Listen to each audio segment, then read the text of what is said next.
नमस्कार। सुर्खियों के बाद खबरें विस्तार से। आपके साथ मैं हूं ललित प्रजापति। शुरुआत करेंगे लोगों के विरोध की खबर से। भोपाल से बड़ी खबर है, ट्रांसफार्मर निकालने की कार्रवाई का विरोध तेज हो गया है। बिजली विभाग के खिलाफ गुस्सा बढ़ता जा रहा है। आज स्थानीय लोगों का प्रदर्शन है। बिजली विभाग के खिलाफ यह आंदोलन है। बिजली विभाग ने बिल बकाया होने पर ट्रांसफार्मर निकाल लिया था। इसके चलते जो पूरा इलाका है वो अंधेरे में डूब गया और अब इसके खिलाफ कल भी प्रदर्शन किया गया, बिजली दफ्तर का घेराव किया गया था और आज भी यह प्रदर्शन जारी रहेगा। बिजली विभाग के खिलाफ लोगों का यह प्रदर्शन है।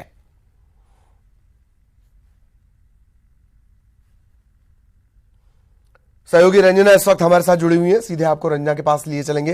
रंजना, लगातार इस कार्रवाई का विरोध हो रहा है और बात भी सही है, करे कोई भरे कोई। कल जो आपने एक बहुत अच्छा एंगल इस खबर का दिया था कि लाखों करोड़ों रुपए बकाया है बड़े बड़े महकमों पे, बड़े बड़े अफसरों पे, वहां की बिजली तो कोई काट नहीं सकता। रंजना,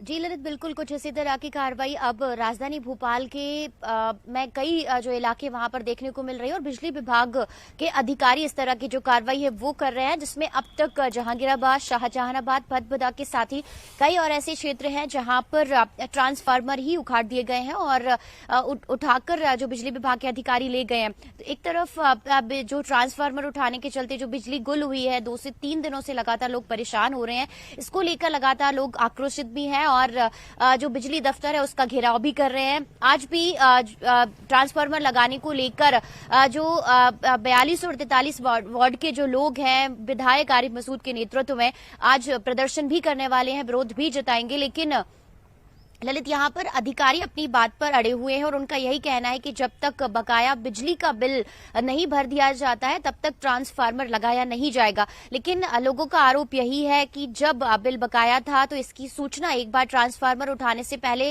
बिजली विभाग की तरफ से क्यों नहीं दी गई। और दूसरी तरफ इस बात को लेकर भी सवाल खड़े हो रहे हैं कि राजधानी भोपाल में कई ऐसे इलाके हैं जहां पर बड़े अधिकारी, कुछ मंत्री हैं जिनके बंगलों का भी जो बिजली का बिल है बकाया है, लेकिन बावजूद इसके एक तरफा कार्रवाई यहां पर की जा रही है।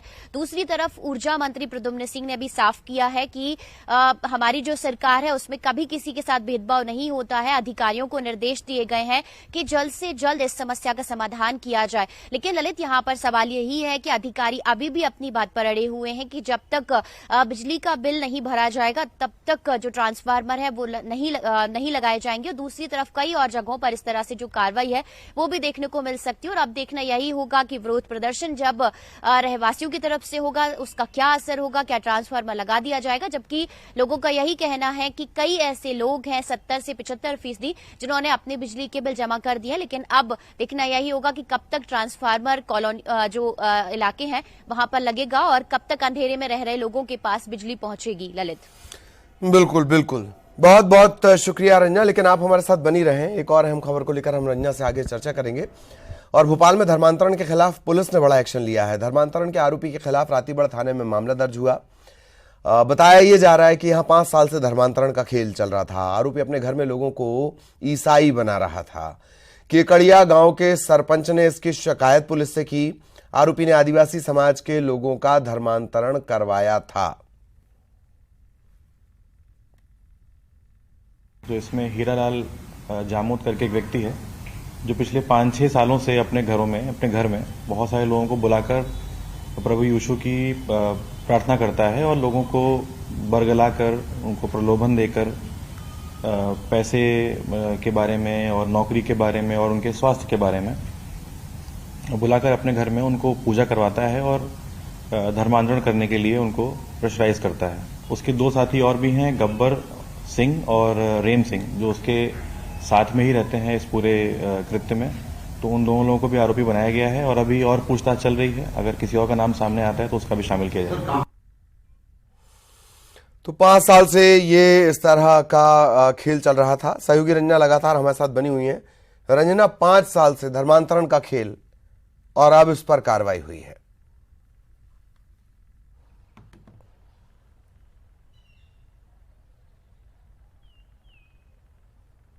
और उसमें ये बताया था कि केकड़िया में जो धर्मांतरण का मामला सामने आया है वो अभी फिलहाल नहीं बल्कि बीते 4 से 5 सालों से जो जामोद है उनके घर पर इसी तरह से धर्मांतरण का खेल चल रहा था और जो गांव के आदिवासी हैं उनको हिंदू धर्म के प्रति गलत बातें बताकर प्रलोभन देकर धर्मांतरण कराया जा रहा था। लेकिन सरपंच की शिकायत पर इस पूरे मामले पर संज्ञान लिया गया है जिसमें सरपंच ने पुलिस को शिकायत भी की थी और दूसरी तरफ हिंदू संगठनों को भी इस बात के बारे में बताया गया था कि यहाँ पर एक घर में करीब 25 से 30 लोगों को इकट्ठा किया गया है जहां पर प्रलोभन देकर आदिवासियों को जो धर्म परिवर्तन है वो कराया जा रहा है। उसके बाद वहां पर बड़ी जो विरोध प्रदर्शन है वो भी देखने को मिला था हिंदू संगठनों के बाद और इसके बाद बड़ी संख्या में जो पुलिस बल है वो भी वहां पर पहुंचा था और इसके बाद 3 लोगों पर इस धर्मांतरण के मामले को लेकर मामला दर्ज कर लिया गया है ललित। लेकिन राजधानी भोपाल की अगर बात कर ली जाए और भोपाल के साथ ही प्रदेश भर की बात कर ली जाए ललित तो बीते कुछ महीनों में 6 से 8 महीनों में अगर देखा जाए तो धर्मांतरण के जो मामले हैं वो लगातार बढ़ रहे हैं और इसको लेकर जो राष्ट्रीय बाल आयोग है वो भी इस पर संज्ञान ले रहा है। कार्रवाई को लेकर वो भी लगातार मध्य प्रदेश भी पहुंचे थे और एक्शन भी कई मामलों को लेकर लिया गया था। लेकिन केकड़िया में जिस तरीके से मामला सामने आया है ललित उसको लेकर कई तरह के सवाल भी हैं जिसमें यही है कि जब 5 सालों से इस तरह से धर्मांतरण का खेल चल रहा था तो क्या वहां के लोगों को इसके बारे में पता नहीं चला और अगर पता था भी तो इसके बाद सही वक्त पर पुलिस को शिकायत क्यों नहीं की गई और 5 साल बाद धर्मांतरण के मामले की याद सरपंच को क्यों आ रही है। तो कई तरह के ऐसे सवाल हैं जिनकी जांच अभी पुलिस को बारीकी से करनी होगी और इसके बाद ही कई और ऐसे पहलू हैं जिनका खुलासा इस पूरे मामले में अभी हो सकता है। बिल्कुल बिल्कुल, बहुत बहुत धन्यवाद रंजना इस तमाम जानकारी के लिए और सहयोगी रंजना विस्तार से जानकारी दे रही थी। इधर जबलपुर के संजीवनी नगर में बदमाश अपनी पैठ बनाए रखने के लिए आए दिन किसी न किसी वारदात को अंजाम दे रहे हैं। अब बदमाशों ने दहशत फैलाने के लिए घर के बाहर फायरिंग की है। फायरिंग की घटना घर में लगे सीसीटीवी में कैद हो गई। इसमें 2 बदमाश फायरिंग करते दिख रहे हैं। गोली घर के बाहर जो गाड़ी खड़ी थी उस पर लगी है। गाड़ी इससे डैमेज हुई है।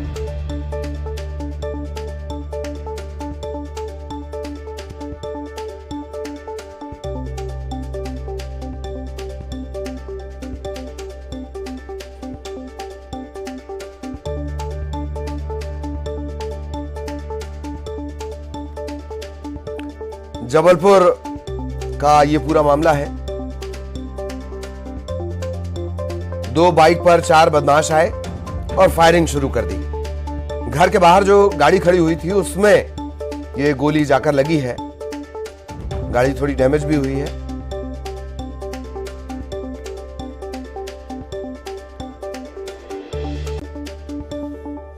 और अब रायपुर से बड़ी खबर आपको बता दें, सहायक शिक्षकों का आंदोलन लगातार जारी है। आंदोलन का आज दूसरा दिन है। वेतन विसंगति दूर करने की मांग कर रहे हैं। प्रदेश के सभी ब्लॉक मुख्यालय में प्रदर्शन चल रहा है। शिक्षकों के आंदोलन से बच्चों की पढ़ाई प्रभावित हो रही है।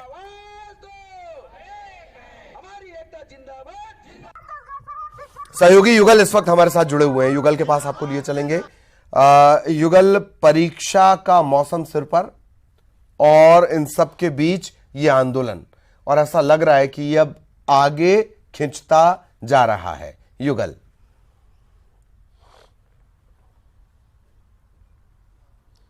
देखिए ललित, इस तरह के जब भी परीक्षा का वक्त आता है, शिक्षक हो चाहे वो शिक्षाकर्मी हो या फिर सहायक शिक्षक हो, तमाम ऐसे जो फेडरेशन है वो शिक्षकों का आंदोलन की ओर कूच करते हैं। ठीक इसी तरह अभी भी परीक्षा का वक्त है, होम एग्जाम भी होना है, बोर्ड एग्जाम भी सर पर है और इस भी सहायक शिक्षक हैं वो आंदोलन पर चले गए हैं।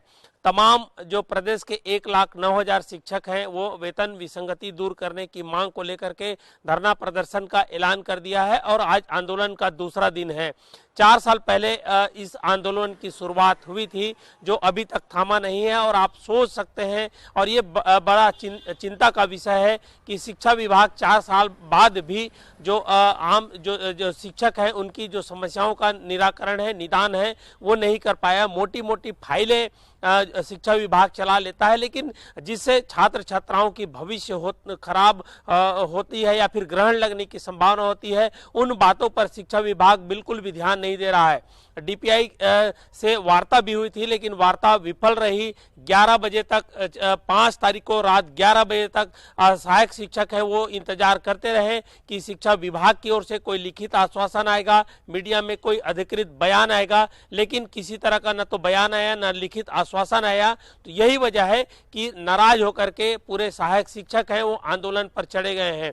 अब पूरी जो शिक्षा व्यवस्था है वो चौपट होती नजर आ रही है और बड़े आंदोलन की अनुमति नहीं मिली है। इसलिए प्रदेश के 147 विकास खंडों में अलग अलग स्थानों पर जो सहायक शिक्षक हैं वो धरना प्रदर्शन कर रहे हैं। देखना यह होगा कि शिक्षा विभाग को कब लगता है कि शिक्षकों को मान मनौवल करना चाहिए या फिर शिक्षक कब समझते हैं कि आंदोलन समाप्त करना चाहिए। इस बीच जो छात्र छात्राओं का भविष्य है वो बिल्कुल अधर में है और परेशानी छात्र छात्राओं को, अभिभावक को है। जी ललित।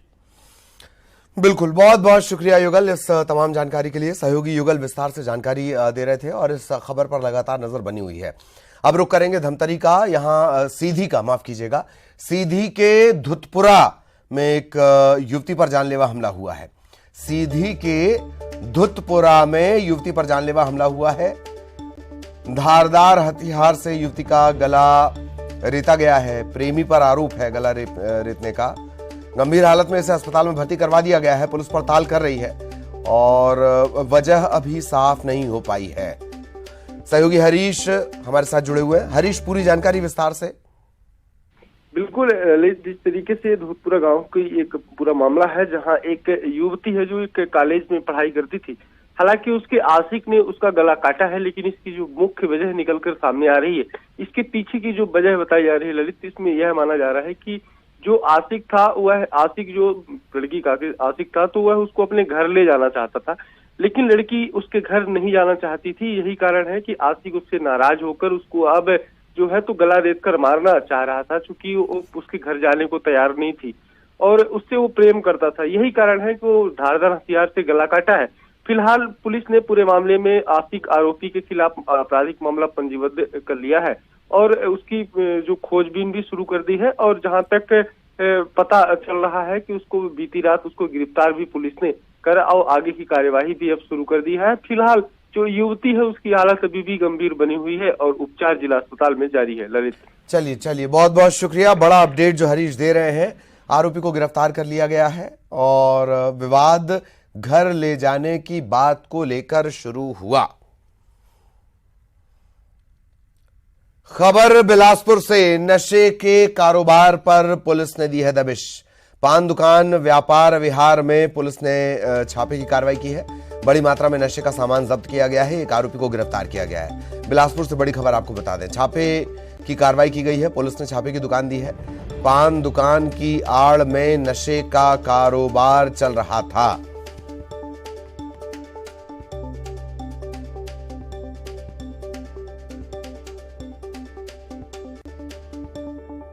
और अब कांकेर से बड़ी खबर, 2 नक्सली गिरफ्तार किए गए हैं। सर्चिंग अभियान पर निकले जवानों को यह कामयाबी मिली है। बीएसएफ और डीआरजी के जवान निकले थे। ये जॉइंट ऑपरेशन था।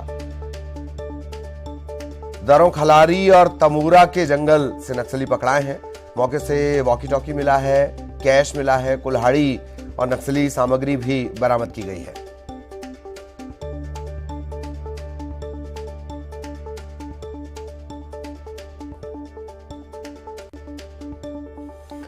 और अब खबर धमतरी से, शहर में आज नहीं होगी पानी की सप्लाई। वाटर फिल्टर प्लांट की आज सफाई होनी है। यही वजह है कि सप्लाई बाधित रहेगी। वार्डों में टैंकर के जरिए पानी की सप्लाई का दावा किया जा रहा है। पानी की टंकियों की सफाई में नगर निगम जुटा हुआ है।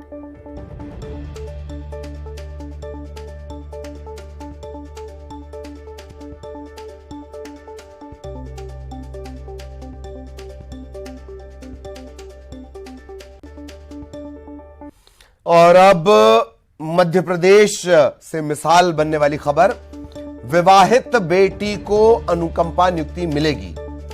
बेटे के रहते विवाहित बेटी को अनुकंपा नियुक्ति का ये पहला मामला होगा। और इसके बाद रास्ता खुल जाएगा। आज कैबिनेट पहली नियुक्ति देगी। प्रदेश का यह पहला मामला है। जीएडी का यह कहना है, सामान्य प्रशासन विभाग के अधिकारी हैं, उनका यह कहना है कि बेटे के रहते विवाहित बेटी को अनुकंपा नियुक्ति मिलेगी।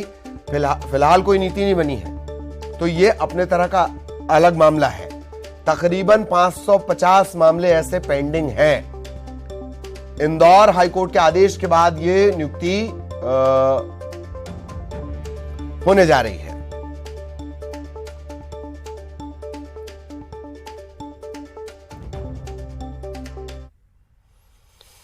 खबर भोपाल से, सीएम शिवराज सौगात देने जा रहे हैं। प्रदेश की लाडली लक्ष्मियों को सौगात मिलेगी। 3 लाख लाडली लक्ष्मियों को मुख्यमंत्री शिवराज सिंह चौहान छात्रवृत्ति स्कॉलरशिप बांटेंगे। दोपहर 3 बजे कुशाभाऊ ठाकरे सभागार में राज्य स्तरीय कार्यक्रम होगा। 6वीं, 9वीं, 11वीं और 12वीं कक्षा की बेटियों को छात्रवृत्ति दी जाएगी। आसपास के जिलों से आने वाली बच्चियों से संवाद भी मुख्यमंत्री करेंगे। किसी इलाके में राज्य और राष्ट्रीय स्तर पर उपलब्धि प्राप्त करने वाली लाडलियों का भी सम्मान किया जाएगा। मुख्यमंत्री प्रतीकात्मक तौर पर कुछ बेटियों को छात्रवृत्ति की राशि का चेक देंगे।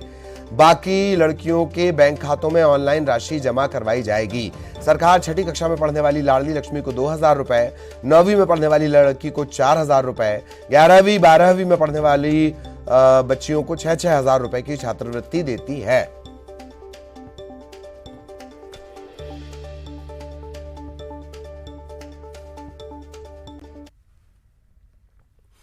और खबर रायपुर से, मिशन 2023 को लेकर जोर शोर से जुटी है बीजेपी।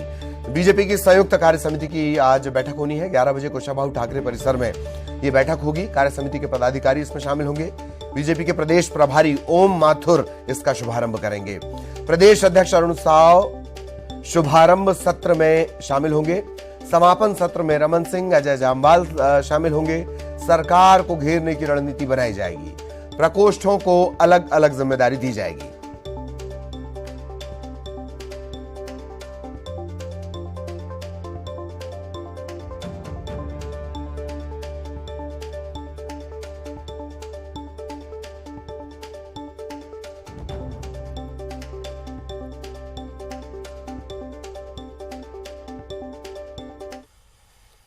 खबर भोपाल से, पूरे प्रदेश में बदल गया है मौसम का मिजाज। भोपाल समेत पूरे प्रदेश में पारा चढ़ा है। 3 महीने बाद पारा पहुंचा है 31 डिग्री के पार।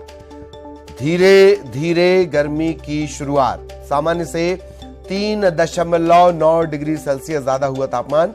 10 नवंबर को अधिकतम तापमान 31.7 डिग्री सेल्सियस था और अब धीरे धीरे चढ़ता हुआ पारा।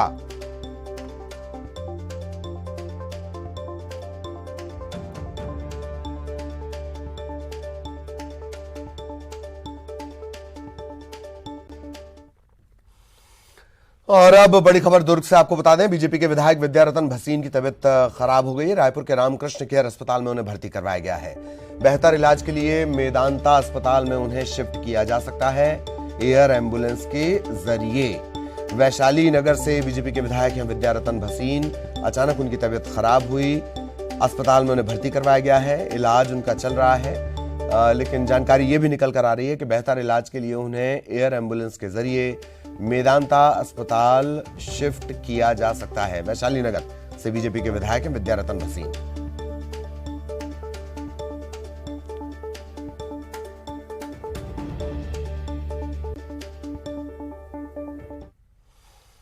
और अब खबर दंतेवाड़ा से, महिला नक्सली ने आत्मसमर्पण किया है। 10,000 के इनामी नक्सली ने एसपी के सामने सरेंडर किया है, आत्मसमर्पण किया है।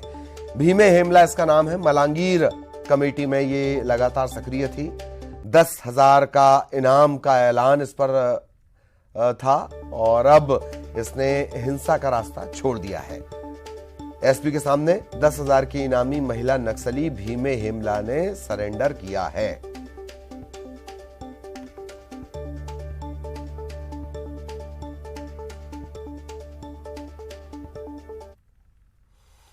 खबर दुर्ग से, जहां सट्टेबाजी के खिलाफ दुर्ग पुलिस लगातार कार्रवाई कर रही है। पुलिस ने 5 जगहों पर एक साथ दबिश दी है, एक साथ छापे की कार्रवाई की है। 50 से ज्यादा सटोरिये गिरफ्तार किए गए हैं।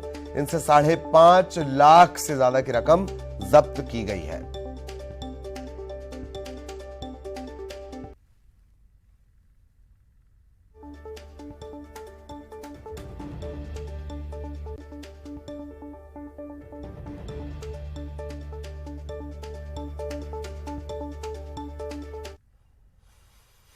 खबर सूरजपुर से, जहां पत्नी की हत्या करने वाला आरोपी पति गिरफ्तार कर लिया गया है। चरित्र शंका के चलते इसने पत्नी की पिटाई की थी। 2 दिन पहले खेत में संदिग्ध परिस्थितियों में लाश मिली थी। पड़ताल शुरू की गई। अब यह मामला सामने आया। चरित्र शंका के चलते पत्नी की हत्या उसके पति ने ही की और अब उसे गिरफ्तार कर लिया गया है। गणेशपुर गांव का यह पूरा मामला है। खबर अंबिकापुर से, जहां गांजा तस्करी करते एक आरोपी को गिरफ्तार किया गया है। 45,000 रुपए का तकरीबन 3 किलो गांजा जब्त किया गया है। मुखबिर की सूचना पर पुलिस ने कार्रवाई की है। चठीरमा बैरियर के पास ग्राहक की तलाश में आरोपी घूम रहा था और तभी इसे गिरफ्तार कर लिया गया। झारखंड के गढ़वा से गांजे की तस्करी करने के लिए आरोपी पहुंचा हुआ था।